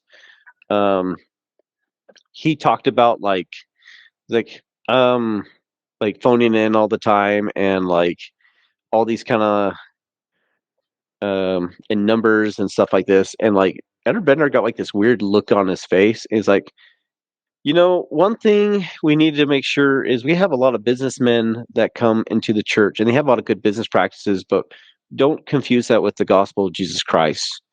And so, I can't remember exactly what he said to the question, but I could see the look on his face that he was about ready. Like, he basically looked at his like zone leaders about ready to drop the mic on them, like after Edward Bednar's response there. And that's kind of like, to me, that was kind of when Hammer Time was finished. Like, Elder Bednar, there was another thing that looking back was like, man, how did he know to say that to us? Like, that's what we needed to hear. And I remember going to the when he spoke to this conference and spoke to everyone, and just seeing all the members there from other areas, like, and all the other missionaries, and seeing the growth in a lot of people just brought up so much happiness, because I think I was kind of struggling to know whether or not my mission meant anything to anyone. And to see, the members from all over Scotland to show up there, really meant a lot to me. And I remember praying on Pratt's Hill, like, I really just want to find one convert. We're supposed to give a big number, some Dan Jones like 250 or something like that. But I just wanted one convert. But if not, if I could get four souls, that would be great. And and so since then, I'm like, after getting beat up so much about my baptism, I'm like, man, I should have asked for more, but took care of most of that in Aberdeen. But I was just struggling to know whether my mission meant anything, and there's just the feeling of joy I felt at when Elder Bednar came, and to see all these saints and people I'd taught and worked with. A fun story, is the first guy that gets up there. So like, you got an apostle, you can ask him any question, and so we're just like, oh, what are people gonna ask him? And like, the first guy that gets up there is like, Elder Bednar, in the quorum of the 12 apostles, are the conversations robust or are they cordial? I'm like, this is it. This is what I'm just like, this is what you ask the apostle. Do they have robust conversations? And I'm like, come on. But the thing is, it's actually one of the best answers that I still remember. He looks. He's like, and I trying to remember who it was. I think it was like Elder Scott. Elder Scott's first day in the quorum of the 12. He shares this story. He gets there. They're in the upper room of the Salt Lake Temple, and there's in the meeting, there's a question, and he says all the brethren just start arguing with each other over it, and they just start like, they're really going at it. And I can't remember if it was Elder Oaks or Elder Ballard. Turns over to this other apostle, and he's like, he wrote down on a piece of paper, and it said, "In the quorum of the 12 apostles, we play hardball." And he said that he's like, these are men at the top of their field, and none of the like top of their field, their careers, they all come from different walks of life. And he said, but as it progressed, the conversations went around that eventually they came to consensus. And he said, but then the prophet stood up and everyone was quiet, and the prophet thanked them for their opinions and said, this is the direction that we're going to go with, and this is what we will do. And everyone nodded in agreement. And he said that there's a real sense of love and unity there that I really love that story by Elder Bednar. And it's funny that that's one of the few there's two other there's another two other questions that really stood out. One was about bringing less active members of the family, and he told them to be patient and to be persistent. Was his answer, very summed up. And then another one, a kid asked what Jesus did for him in the Garden of Gethsemane. And he told him to go read the Book of Mormon and look for the words one by one, and challenged the kid to do that, and everyone there to do that. I think the answer was five times mentioned the Book of Mormon. I'll give you a spoiler alert. And so that was a pretty wonderful event. After that, I had after Elder Ozard, I had Elder Brownlow, and really good guy from England. I was pretty tired at this point. I feel like I don't think I ever I was not like a sleeping in kind of guy or anything like that. But when I learned that Spencer W. Kimball took naps, I was like, yeah, I'm gonna take a nap. And so I started taking naps at lunchtime for quick, not long ones, but 30-minute naps. And Elder Brownlow got mad at me for that. I'm like, but I'm so tired. You'll know. I'm so tired, Elder. This is a tough game. Like I said, I was not about sleeping in, but I'm on the same page with you, Justin. I used to do the same thing. It was like, eat as fast as you can. I'm going to get myself an easy 30-minute nap, and then I'd have a little bit of energy. Otherwise, it was just a slow plane crashing for me on some days.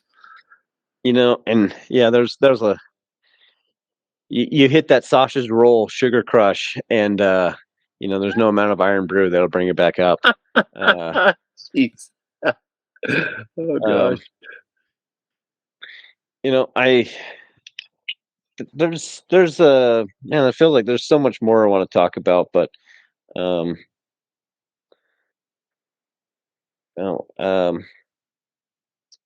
really do look back and reading my journal. I didn't realize how many times how hard the mission was, and I don't think it can change you if it's not hard. If it was easy, then then you'd probably, you wouldn't be that much different, a little fatter by the time you got back home. Um, but the S.E.M. and let me share a story about President Frederick. I didn't get to work a whole lot with him because I never was in. I felt like I was always jealous of the elders in Edinburgh. Um, and hear stories about the potion that J.K. Rowling would give him at night to drink for immortality. What is like the cayenne pepper and the egg and the apple cider vinegar that he drink every night. And I tried apple cider vinegar once, and I'd rather die in my 70s than live forever like him. Um, President Frederick is just like this embodiment of masculinity.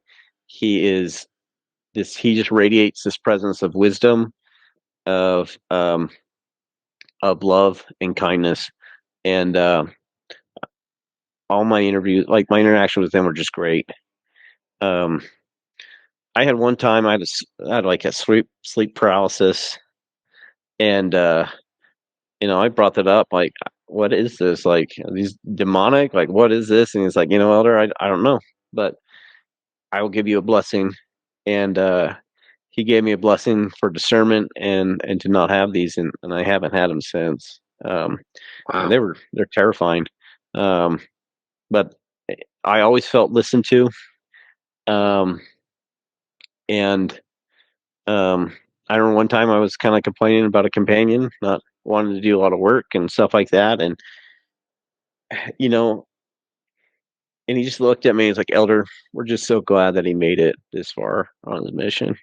And it's just like, you know, it's just like, "You're right, President." Like, um,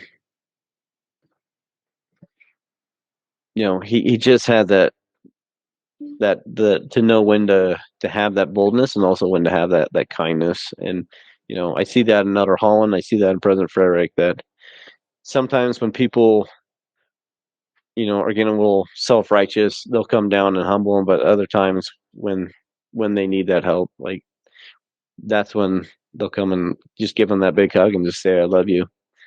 Um, and I think that was the real sad part of the Glasgow hammer. It's just trying to build a house with one tool, and all you got is a hammer. You're just not going to get very far with it. You're just going to get a bunch of frustrated handyman. And um, and so that was a real important lesson for me in my life, is to at the same time, like, we were not shrieking violets. I think Elder Halford, we would street preach in Aberdeen there with Elder Halford, and he was someone that like, if I remember in leadership, I want to be like Elder Halford, how he managed stuff. And um, I don't think I'm doing a lot of people justice. I hope I'm. My companions, they worked hard and they saw me at my lowest, um, and so, but I really do. We're given a pretty monumental task for a bunch of 19-year-olds, and it was great to see the miracles that came through because of that. And it wasn't really. I'm not saying it wasn't because of us, but if the church wanted to really convince people, they'd start like a multi-level marketing scheme where every person you baptize, you get 1% of their 10% tithing, and for all the people they baptize, you get their 1% of that. Like, and then have a bunch of BYU graduates with degrees in communication and salesmanship go out there, but I'm pretty sure he knows what he's doing. And um, I look at the people that have come from the S.E.M mission, and you, Monteith, and some of these guys, like the skills that they got, um, uh, pretty remarkable. Out of Bonin, um, and it's because it was hard, because it wasn't easy, and you know, uh, and grateful to have President Frederick and his wife, who was just like this loving grandmother figure that you just walk in and she made you feel special. Yeah. Any other things you want to ask, or? You've done a fantastic job, Justin. I think of expressing, not just what you went through, but what a lot of us went through in the Scotland Edinburgh Mission, and the highest highs and the lowest lows sometimes in that place. Yeah. And it's a refiner's fire for sure that we passed through. Here we are. So yeah. Right. It took me a few years to really get over some of the negative emotions I had from some of the leadership in my mission, and because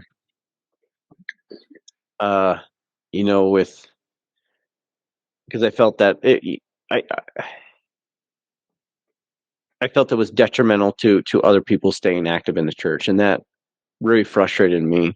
Some of the dogma that was spouted out, and it took me, I remember, and I think I took me a while to, a lot of prayer and a lot of just like, I just don't want these feelings anymore about that. And it took a while for that forgiveness to really happen. But I said I'm grateful to be part of an obedient mission. So with the good and the bad of that came with it. I remember going through basic training like this is easy. Like this was so easy. Like, yeah, strip me down. Like I didn't even pay for this stuff. Like, like all right. And they're like, when the guy was like, oh, they're only gonna let us make 5 phone calls. I'm like, we get 5 phone calls in 3 months?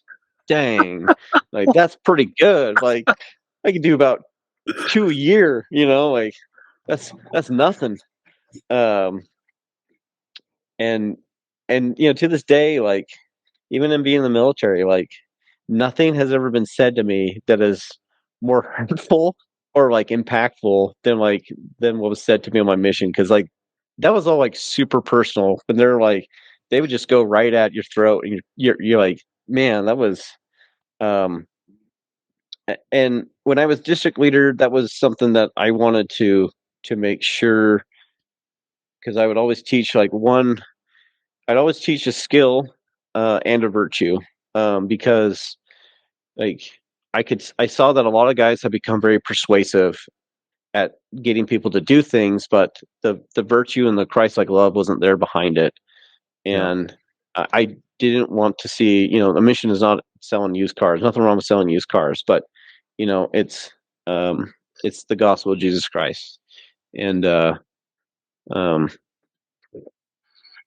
but I think both were really important, because if you had motivated missionaries that didn't have the skills to persuade and lead people and to teach, and ask good questions, then you get very frustrated people that, like I think me and Andy, we were working really hard, but we just didn't quite have those skills needed for all the people. And at the same time, I look back and I see, sometimes I feel like my mission was almost for my companions, that I had a lot of companions that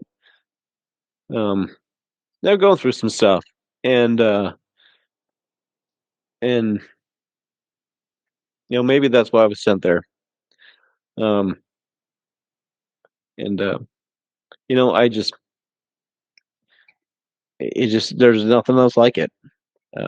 Nothing else like serving a mission. I got a few guys in our ward here about to head on out, and I'm going to get them a non-pink tie, and just kind of let them know, like, this is going to be tough. This is a tough 2 years, but there's nothing better that you'll do during these 2 years of your life. Yeah. Ultimately, Justin, the thing that Jack and I have learned through this podcast is you are in a very unique time in the S.E.M. Jack and I have had conversations on the outside of the podcast, thinking, if we were in that situation, how would we have handled said situation? And it probably wouldn't have gone very well, to be very frank. But the fact that you made it through it and that you had the wherewithal to also, like you said, teach a principle, but also teach virtues of how to. I mean, there's a big reason why Section 6 in Preach My Gospel is Christ-like attributes, and ultimately you are representative of the Savior and the things that you're doing, not only just to the people that you're bringing the gospel to, but also to your companions, your other leaders, anyone in the mission. And, you have that badge, and you have the mantle that's set upon you, and you came through it. And we've talked with many other missionaries from your era of the mission that have said that there was a lot of anger and a lot of disappointment in how you were treated in those moments. But we hope that through these conversations, both listening and sharing, that the therapeutic side of these conversations have come out and allowed you to kind of go, you know what, there were some pretty messed up things that were happening in the mission at the time, but look at where I am now and how that helped me to be who I am in any semblance of the word, right? So I give you a huge pat on the back for being that individual, like many others, who made it through hammer time and and ultimately put yourself in a position where you can look back with fondness on your time in Scotland, despite the challenges that were present in that moment that seemed huge, but probably wasn't as big as you thought. 100%. I like, just when you first invited me, I was just kind of like thinking back. I'm like, oh, some of these things here, and then I open up my journal, and I'm like a lot of these are like, oh my gosh, this is really sad. Like in Dumfries, like, why did you send me, God, to this area to ruin it? I'm like, whoa, like, what are you like, bro? Like that's really harsh. Um, and I was like, and I remember, like, Andy talked about me throwing up a lot, but it was like the anxiety of not having people on a Sunday and like getting chewed up, and then just like Saturdays, like I would just be throwing up because if I didn't have people for church and the anxiety of it. But like when I look back, I don't remember, that's not what I feel. Um um and yeah, people made some bad decisions and bad calls, and I think those people you know I don't think they'd be married at all if they were continuing on with some of those principles. So it sounds like most of them are have figured it out, because I'm sure most of our wives would set us pretty straight pretty quick on that's not how you talk to other human beings. That's right. But I wouldn't um I wouldn't be what I am if my mission wasn't tough. Um, and I wouldn't, having the opportunity every now and then for leadership in the military. Um,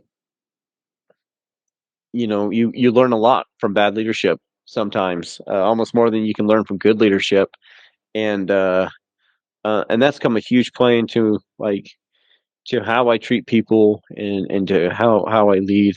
Um, but also, it's not just that niceness where you let people get away with whatever they want. I think President Frederick had that great, you know, ability to come across to be incredibly kind, but unwavering on position and principle.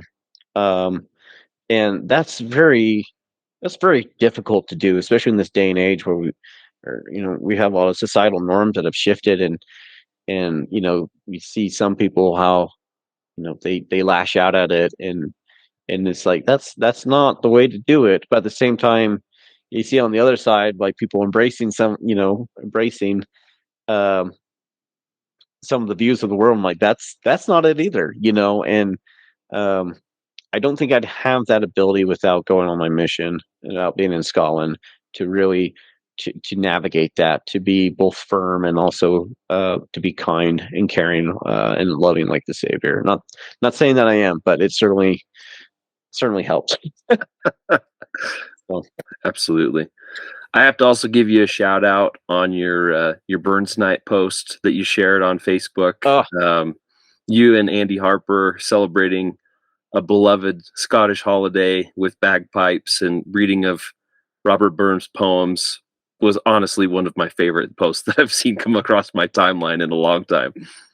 It's Andy lives he actually lives like 40 minutes out of Fairbanks, so it's a 2-hour drive to get to our house. But I love that bond that we have, and sometimes we'll grumble a little bit about hammer time and some of the other stuff that happened to us, and Andy will bring up memories and like, do you remember that time we always did this? I'm like, no, I don't remember that danger, but I believe it. And yeah, I really love the Scottish heritage that, I didn't realize I even had Scottish ancestors until, and then being in those areas would be like, oh, for sure, like Forfar, like, oh, hey, this is where the Robertsons came, before they got baptized, and I yeah, we're gonna keep doing that. That was a fun little Burns night we did, and been pretty good contact with Andy, and Shiflet, now Daphne, um, Yeah. um, and talked to Cade Lubeck, called me like a few months ago out of the blue. He would be another good one to get on the show, Cade, because he had a lot of some like I saw a lot of change in him. He was not saying like he was someone that had a lot of change. Obviously Warby be great. And any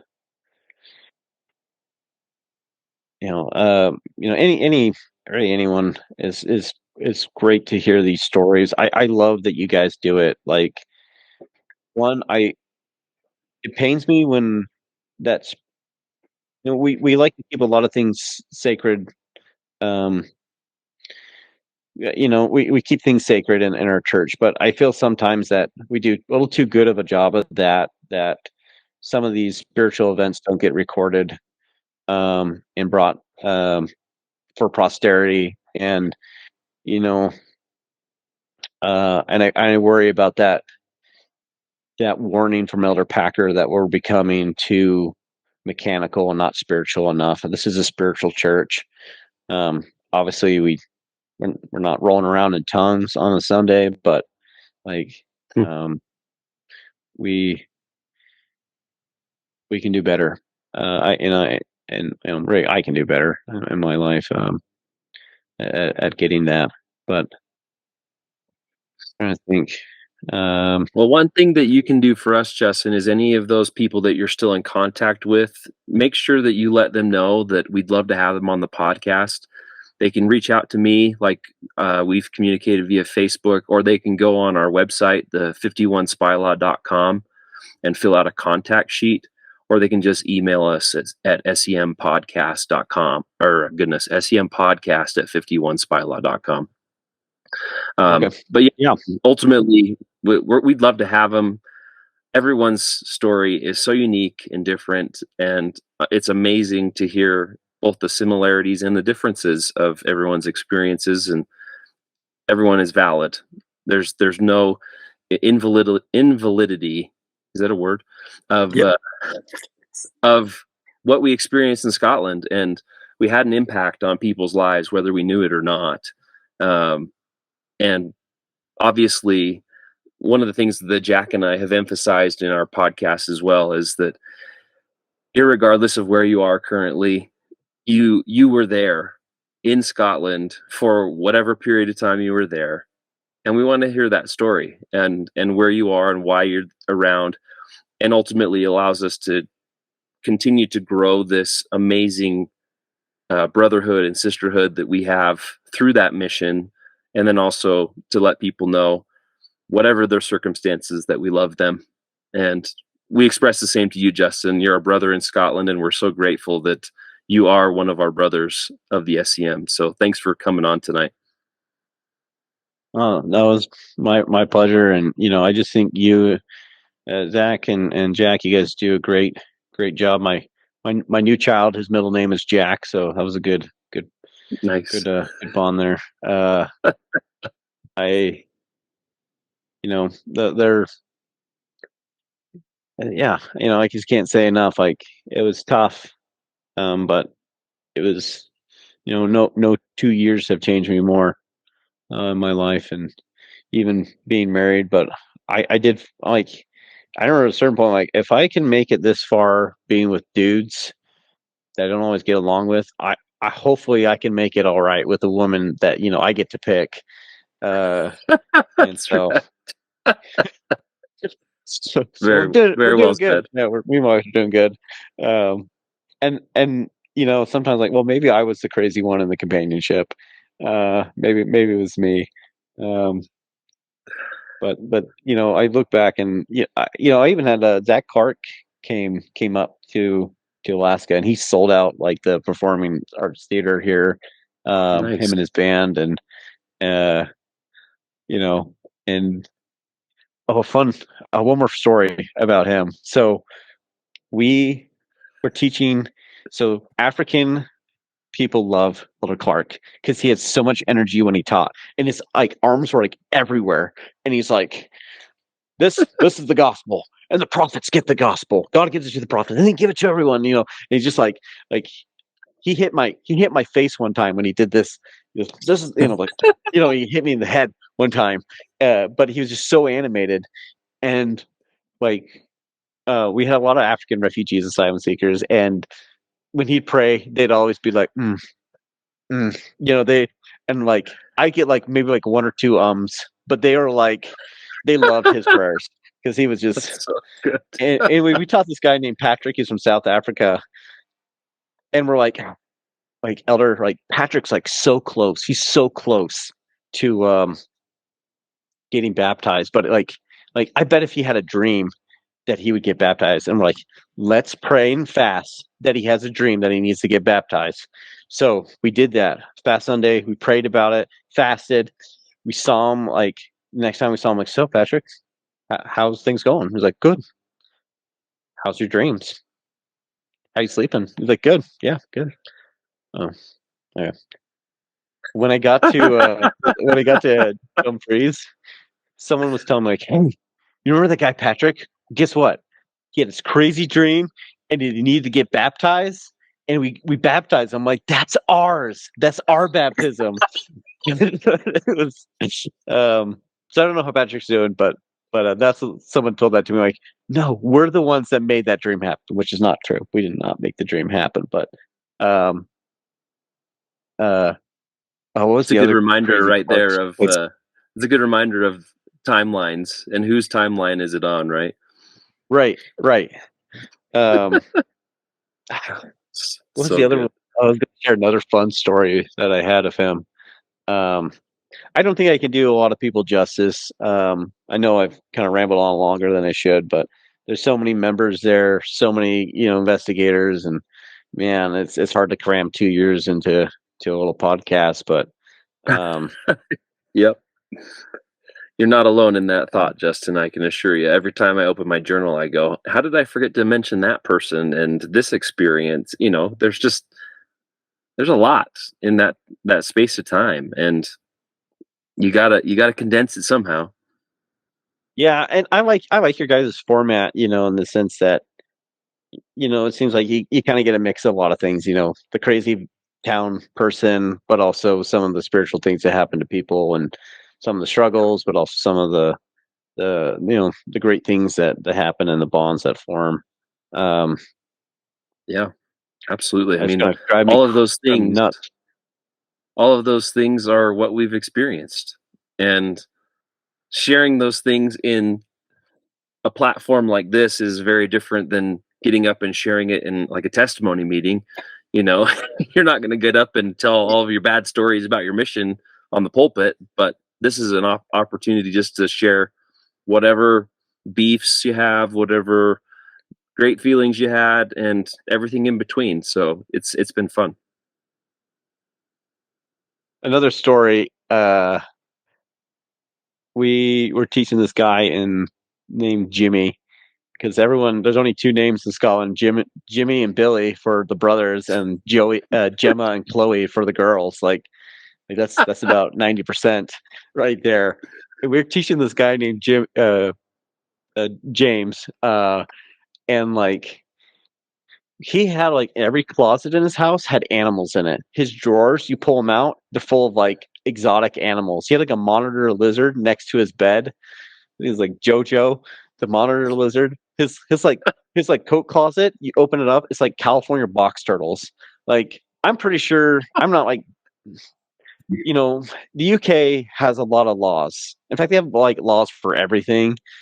Like I don't know, it's just because they're like 1,000-year old and like every year they just feel like they need to make more laws. But anyway, so we're there and like we get a knock on the door and Jimmy's roommate comes and is like, Jimmy, hide! It's a police. And so we're like, what? And so I'm like ducked down in the kitchen and like these cops are like circling his apartment, like looking in the windows. And I'm like, what am I doing? Why am I hiding from the cops? I don't think I should be hiding from the cops as a missionary. Like this doesn't seem right to me to be hiding from cops. But as a courtesy, we kept our silence for a little bit. I think probably some. I don't know if he was allowed to have California box turtles in his coat closet, but he did a good job with it. They seem happy. Oh man! Wow.